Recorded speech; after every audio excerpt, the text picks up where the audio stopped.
बेटा ये एक इम्पॉर्टेंट टॉपिक है इस चैप्टर का, इसे कहते हैं स्ट्रेस स्ट्रेन कर्व। ये 2 या 3 मार्क्स में ड्रॉ करने को आता है, ड्रॉ के साथ आपको एक्सप्लेन भी करना है। ये ग्राफ की शेप याद रखना, ये बनती कैसे है वो देखो आप। ये क्या करते हैं कि एक वायर लेते हैं, ये एक सपोर्ट है, नीचे वायर है, इधर से एक फोर्स लगाते हैं या लोड वेट लगा देते हैं, वेट बढ़ाते जाते हैं, वायर को फोर्स लगा के खींचा और वेट बढ़ाते गए। तो फिर उसके बाद इनको स्ट्रेस और स्ट्रेन का एक रिलेशनशिप मिला, एक ग्राफ मिला। ध्यान से सुनना क्या हुआ, क्वेश्चन समझ में आ गया। एक वायर है, उसमें यहाँ पे फोर्स है, फोर्स माने वेट, तो वेट को बढ़ाते जाएंगे धीरे धीरे। तो इसका फिर स्ट्रेन, जब हम स्ट्रेस बढ़ाएंगे तो स्ट्रेस भी बढ़ेगा, है ना, स्ट्रेस बढ़ाएंगे तो स्ट्रेन भी बढ़ेगा कॉरेस्पॉन्डिंगली। तो उसका ग्राफ हमें कैसे मिलता है वो देखिए। पहले इनिशियली जैसे स्प्रिंग को आप कंसिडर करो, स्प्रिंग से आपको जल्दी याद होगा। जैसे ये स्प्रिंग है, मान लो इस मटेरियल की ये स्प्रिंग बनी है, मैंने स्प्रिंग में फोर्स लगा के खींचा, तो एक पॉइंट तक तो वो अपनी वापस आ जाएगी ना अपनी जगह पे, फोर्स लगा के खींचो वापस आ जाएगी। तो ओ से लेकर ए तक जब भी हम उसे छोड़ रहे हैं वो वापस आ जा रही है, मतलब यहां तक ओ से लेकर ए तक वो हुक्स लॉ ओबे कर दी है कि हम उसे स्ट्रेस लगा के छोड़ रहे हैं, वापस आ जा रही है। तो this a point is called proportional limit where stress is directly proportional to strain. आप छोड़ रहे हो वापस, छोड़ रहे हो वापस, थोड़ा सा और आपने खींचा तो वो हुक्स लॉ तो ओबे नहीं कर रही, ग्राफ उसका ऐसा टेढ़ा सा जा रहा है थोड़ा, यहां से यहां तक हुक्स लॉ ओबे कर रही है। जब स्ट्रेस डायरेक्टली प्रोपोर्शनल होता है स्ट्रेन के, डायरेक्टली का ग्राफ हमेशा स्ट्रेट लाइन बनता है, तो यहां से यहां तक हुक्स लॉ ओबे हो रहा है। उसके आगे जब ये खींच रहे हैं स्प्रिंग को तो हुक्स लॉ ओबे नहीं कर रहा, लेकिन वापस आ जा रही है अपनी जगह पे। अगर मैं यहां से इसको छोड़ दूं तो वापस वो उसी रेंज पे, मतलब बी ए ओ ट्रेस करके वापस आ जाएगी, लेकिन ये रीजन में हुक्स लॉ ओबे नहीं करना।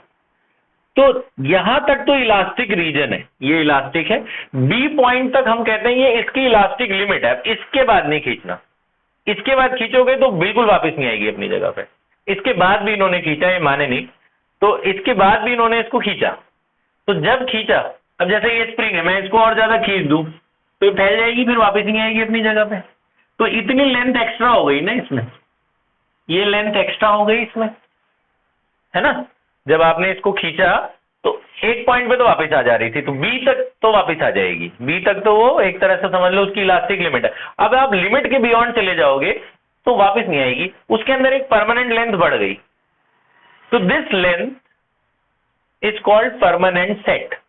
खींचने के बाद छोड़ दिया, लेकिन वो उस ओरिजिनल पोजीशन में वापस नहीं आई, इतनी लेंथ उसमें बढ़ गई। ग्राफ में वो चीज क्या है, ग्राफ में ये वाला लेंथ है परमानेंट सेट। जब आपने खींचा तो ऐसे वापस नहीं गई, वो लेंथ उसकी एक्स्ट्रा बढ़ गई है, ओ से ई, तो ओ से E is called permanent set. अच्छा, बी पॉइंट के सामने ये ए पॉइंट था जहां पे आपका हुक्स लॉ ओबे हो रहा था, बी पॉइंट के सामने जितनी आपने स्ट्रेस लगाई थी कि उसकी इलास्टिक लिमिट के एकदम पास पहुंच गए, इलास्टिक लिमिट आपने क्रॉस कर दी है इसके बाद, तो बी पॉइंट के सामने जो स्ट्रेस है उसे बोलते हैं यील्ड स्ट्रेंथ। जिस पॉइंट तक आप बी पे पहुंचे थे, आपने जितनी स्ट्रेस लगाई थी उसे क्या बोलते हैं, यील्ड स्ट्रेंथ। ये सारे पॉइंट्स याद रखने बस ग्राफ में, ये इंपॉर्टेंट है। अच्छा, तो यहां तक तो वो हुक्स लॉ ओबे कर रही थी, इसके बाद ये हुक्स लॉ ओबे होनी बंद हो गई थी, लेकिन उसकी लेंथ नहीं बढ़ी थी बी पॉइंट पे। बी के बाद जब आपने लगाया तो उसमें एक्स्ट्रा खिंचावट आ गई, एक्स्ट्रा लेंथ बढ़ गई, यानी कि ये ओ ई, उसे कहते हैं परमानेंट सेट। उसके बाद आप और खींचोगे, उसके बाद खींचोगे ये सीधी हो जाएगी, स्प्रिंग सीधी हो जाएगी ना, तो बड़ी तेजी से स्ट्रेन बढ़ा, तो ये दिखाया हुआ है बड़ी तेजी से स्ट्रेन बढ़ा। उसके बाद और खींचो तो इसमें रिंकल्स नहीं आ जाएंगे, पतली ऐसे छोटी पतली पतली सी तार हो जाएगी, और ज्यादा खींचोगे तो उसके अंदर क्या आ जाएंगे, रिंकल्स, कॉन्स्ट्रिक्शंस। तो वायर के अंदर कॉन्स्ट्रिक्शंस आ जाएंगे, पतली होती जाएगी बिल्कुल तार, स्टील की वायर है मान लो, मेटल की वायर है, और ज्यादा खींचोगे तो टूट जाएगी, फिर एक पॉइंट पे आके जब रिंकल आएंगे तो एक पॉइंट पे जाके क्या होगी, टूट जाएगी। तो the point is called breaking point या फ्रैक्चर पॉइंट, इसको ब्रेकिंग पॉइंट भी कहते हैं। यहां पे जाके वो टूट गई वायर, तो the point is called fracture point, यहां टूटी है वो।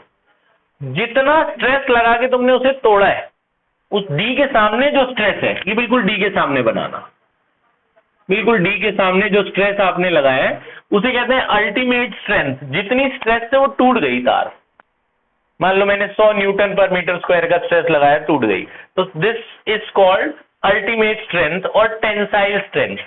जब कोई तार बनाई जाती है ना तो उसकी ये ग्राफ बनाया जाता है। जैसे कोई किसी चीज का मटेरियल बनाना हो, मुझे चेक करना है जी इसकी स्ट्रेंथ कितनी है, जिसका ग्राफ जितनी दूर तक जाएगा उसकी टेंसाइल स्ट्रेंथ उतनी अच्छी मानी जाएगी। मतलब मैंने रबर लिया, जैसे मैंने आपको एक क्वेश्चन दिया था ना, स्टील और आपका रबर में कौन ज्यादा इलास्टिक, रबर का भी ग्राफ बनाया गया स्ट्रेस स्ट्रेन का और स्टील का भी बनाया गया। स्टील ज्यादा दूर तक चला, स्टील ज्यादा दूर तक खींचता जाएगा, उसका ब्रेकिंग पॉइंट देर में आएगा, और इतनी स्ट्रेस अगर रबर में लगा दे तो वो यहीं पे ब्रेकिंग पॉइंट कहीं आ जाएगा।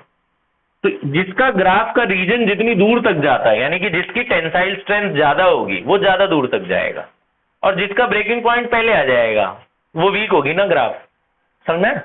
तो इसी से पता चलता है किसकी स्ट्रेंथ ज्यादा है ग्राफ से। कोई भी मटेरियल बनाते हैं तो उससे पहले उसका स्ट्रेस स्ट्रेन कर्व बना लेते हैं, मतलब अल्टीमेटली उसका टेंसाइल स्ट्रेंथ चेक करते हैं। बिल्डिंग में भी वायर लगती है, स्टील की रॉड वगैरह लगती है, तो उसकी टेंसाइल स्ट्रेंथ चेक करी जाती है कि कभी कब मान लो भूकंप वगैरह आए, अगर वो ऐसे फ्लक्चुएट करे तो कितना ज्यादा वो फ्लेक्सिबल है, कितनी स्ट्रेस को वो बर्दाश्त कर सकता है ताकि बिल्डिंग बची रहे। अगर जिसकी टेंसाइल स्ट्रेंथ कम होगी, वीक होगी, वो उसका फ्रैक्चर पॉइंट जल्दी आ जाएगा, बिल्डिंग जल्दी टूट जाएगी।